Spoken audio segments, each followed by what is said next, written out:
Good morning. Well, it's afternoon now actually, because I've been delayed getting this video out because I've been on the phone to Funky Phil all morning talking about plans for the camper van. Video goes out 6 p.m. tonight. Right, let's just dive into the strange world of the news from electric cars. I've got 4 articles I want to talk about this morning.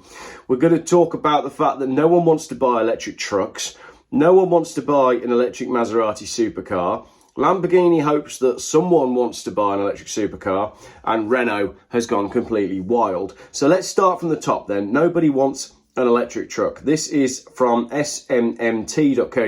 This is the automotive body, the Society of Motor Manufacturers.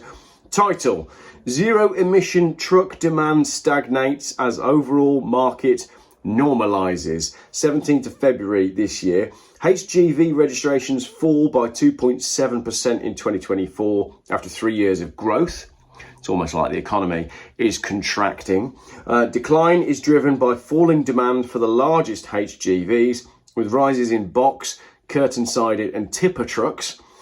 Zero emission truck uptake is stagnant at 0.5% of overall demand, with almost 3/4 of the market required to go green in the next decade. So in order to achieve net zero, as I said before, net zero is basically where we're all sat around in a cave without the fire. We're not going to be allowed the fire. In order to achieve that, 3/4 of the truck market needs to go, or it says green, but again, that's a misnomer. They need to go zero emission in the next decade.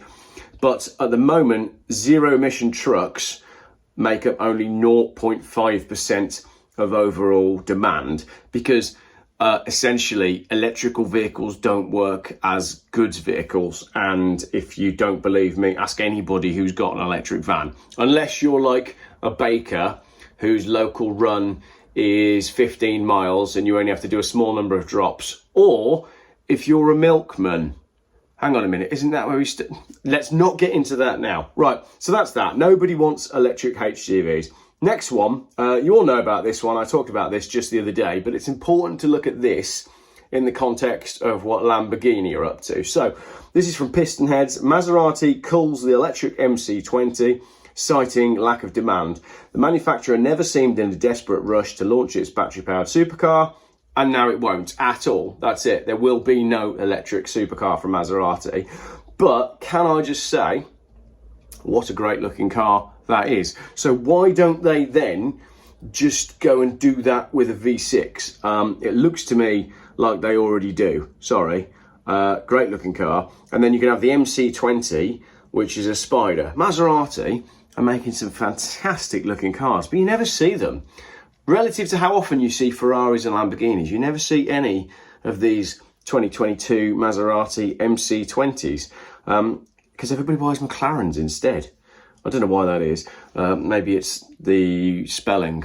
Maybe in alphabetical order, McLaren comes first when they're browsing on Auto Trader. We're going to talk about Auto Trader in a little minute. The brand has already said to be reeling from Stellantis' decision to write off more than £1 billion of badly needed investment. And now, as a result of the fallout, it's effectively confirmed the electric version of the MC20 will never see the light of day. And the thing is as well, not one single person phoned Maserati and said, are you sure you're not going to make that electric supercar? No one was looking for it anyway. Nobody wanted to buy that car. So that's what makes this bit really interesting. This is from Autocar. What's the date on this article? The 11th of March, so just last week. The first Lamborghini EV to pack 980 volt electricals and up to 2,000 horsepower. New details revealed of Porsche-developed platform from Volkswagen's group electric performance cars.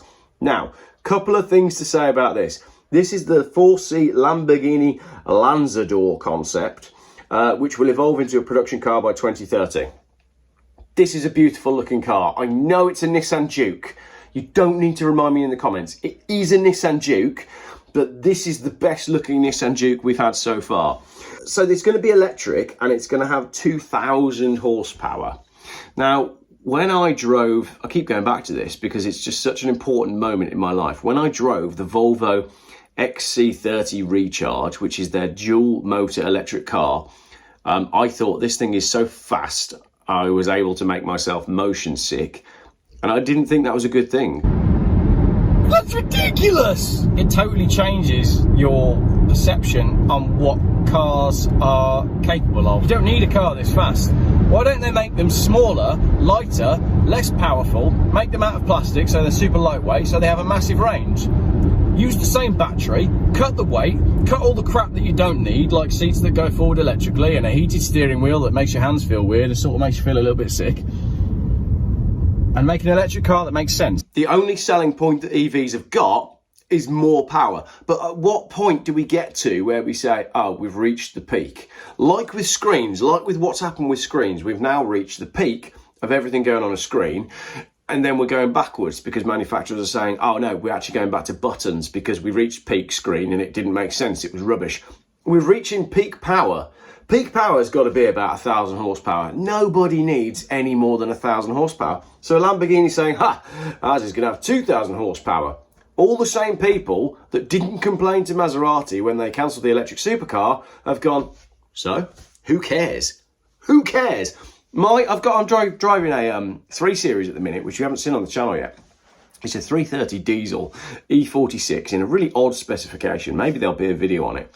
But I've been driving that a lot lately, doing tip runs and collecting children and all sorts. And my average speed, because I reset it when I got the car last week from Steve, local legend, I reset my average speed, and my average speed is currently sitting at about 21 miles per hour. So it doesn't matter that, like 2,000 horsepower, my 3 Series has got, I think, 184 horsepower, and I'm not even using any of that. So, brilliant. A 2,000 horsepower Lamborghini. It's a Lanzador 2+2. Does it say how much it would be? It's going to be £500,000, isn't it?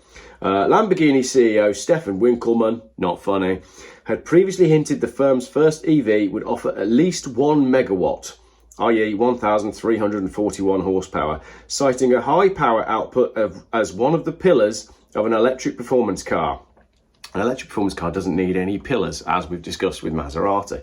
The other thing is, right, with the fact that this new electric Lamborghini is going to be a Nissan Juke, Lamborghini is no longer a supercar company. Lamborghini sell SUVs. They're in the business of selling SUVs. The Urus, capable though it is, like Tony EV Carnage said, it is just an Audi Q8, which is just a Volkswagen Touareg.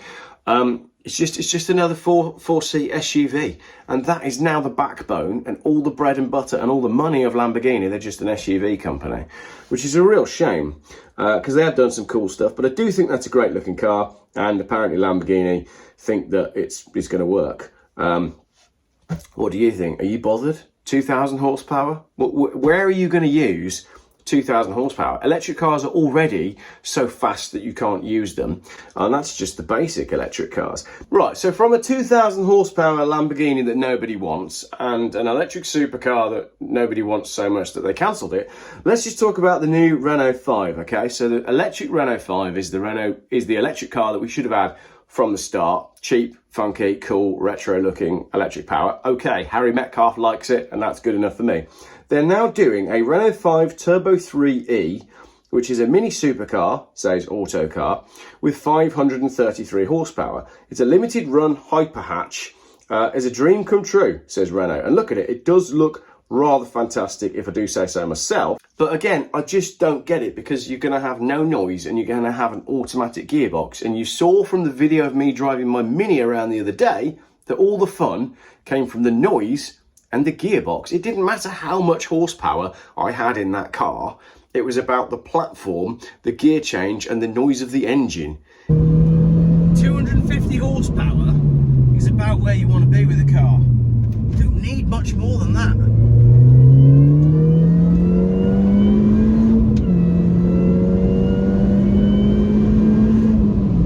That's a nice gear change. This hasn't got any of that. All right, it might have a platform, but anyway, so that's coming out, and it's going to rival the Porsche 911. The Turbo 3E is loosely based on today's retro-style Renault 5 Super Mini, but with a bespoke platform, its own bodywork, and a pair of in-wheel motors. They're definitely going to go wrong in the future, though, aren't they? The resulting performance is 0 to 62 in 3.5 seconds, and 0 to 120 in under 9 seconds, and a track-only top speed of 168. Everyone I know is getting caught speeding at the minute. And it's gotten so bad around here that yesterday a whole bunch of strangers in a pub had a random accidental meeting about what we're going to do about the speed camera van. That's community for you, isn't it? That is what you need. But that's where we're getting to now. Everybody's like, all these cars are coming out. No one's going to have a driving license because we will all have been caught by speed camera vans doing 34 and a 30 on a Sunday at 11 in the morning when there's no schools around and no traffic. And all I'm trying to do is get to the tip with everybody else. This video is rubbish, isn't it? But I think a lot of you quite like these videos where they just go completely off track. Right, the Renault 5, the electric one, you would think that there's a waiting list for it. And what's hilarious is I've been saying that the number 33 is following me around. Some of you who've been following me on Facebook and Twitter and Instagram will know that at the minute, the number 33 is everywhere I go. So I had a quick look on Auto Trader and guess how many Renault 5s are currently for sale in the UK? Yeah, it's 33. They are £26,975, but some dealers are discounting them. Now, if it was a really popular little electric car, just watching my cat trying to open the door to come out. Go on, you can do it. If it was a really popular electric car, they wouldn't be discounting them. Again, it gets back to the whole thing, you know. If these things were selling like hot cakes, you wouldn't have to discount the hot cakes.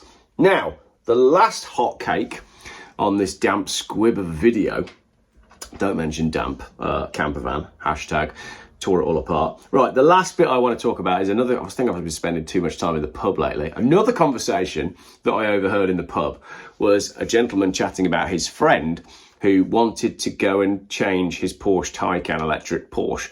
And he went to BMW to see if he could part exchange it for a petrol 3 Series. And BMW said, no, we won't take the Taycan in part exchange. And then he went down to Porsche, I think in Tewkesbury, and said, do you want to buy this car off me because I want to go and get a petrol BMW? And they said no, they weren't interested in having it either. And I thought that was hilarious. So then I thought, let's go and have a look how many Porsche Taycans are currently for sale on Auto Trader. And you'll never guess what? There's not 33. There's 992 Porsche Taycans for sale on Auto Trader right now. That is more, get this, there's more Porsche Taycans for sale on Auto Trader right now than combined every single Proton, every single Geoff Volvo, and by that I mean 850, 940, 960, V70, XC70, and every single Saab. There's more Porsche Taycans for sale right now than all the Volvos I like, all the Protons, and all the Saabs. All of them. Hilarious. So yeah, there you go. There's more Porsche Taycans for sale than Geoff cars. So that's my little roundup of recent articles from the electric car world. I hope it made sense. If you made it to the end of the video, do let me know with a comment that simply says something like, I made it to the end of the video. And if you did make it to the end of the video, a little bonus, you may have noticed some of the Hot Wheels have been shifting around a little bit. We've now got on the Hot Wheels shelf a Proton with some surfboards on the roof. We have the Malaysia only Hot Wheels packaged Proton. We have a white Proton that was very kindly sent by someone just the other day with a really nice letter. Thank you very much for sending me that. That is the Sierra Cosworth. There's a funny story to that actually, and that is a first edition's Lamborghini Countach. So some changes to the Hot Wheels shelf. Now I'm going to edit this video and then I'm going to get up to the unit and carry on doing things to my camper van that you all advise me not to do to my camper van. Let me know if you want an electric truck or know anyone that has an electric van. Let me know what you think of the Maserati. Do go on Auto Trader and eBay and look at some Maseratis because they are beautiful.